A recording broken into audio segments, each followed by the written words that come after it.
Hello everyone, Nifty bank निफ्टीचं market analysis बघूया उद्यासाठी काय राहणार आहे. मार्केटमध्ये आज शार्प फॉल बघायला भेटलाय, एक डीप आलाय मार्केटमध्ये. आणि काय चाललंय की एक निगेटिव्हिटी आहे. निगेटिव्ह म्हणजे तुम्ही म्हणाय गेले तर एक डाऊन ट्रेंड चालू आहे मार्केट. डाऊन ट्रेंडमध्ये काय होतं की जर का थोडंसं फॉल आला, रिकव्हरी दाखवली वरती, अगेन फॉल येतो.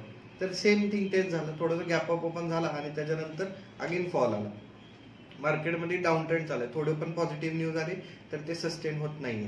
ओके, सो आपल्याला काय करायचं, लेवल मार्क करायचं आणि त्याच्या अकॉर्डिंगली ट्रेड करायचं. मी तुम्हाला जे लेवल सांगितले होते एक्झॅक्टली तसे काम केलेत. 21,750 हे रेजिस्टन्स सांगितलं होतं, बरोबर निफ्टी तिथून रिजेक्ट झालाय.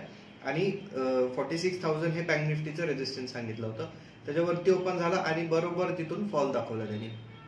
आता नेक्स्ट काय, निफ्टीसाठी 21,000चा हे इम्पॉर्टंट सपोर्ट राहणार आहे. तो जर का ब्रेक होतो तर अजून लोअर लेवलला येऊ शकतो. आणि बँक निफ्टीसाठी 45,000 हे इम्पॉर्टंट लेवल आहे.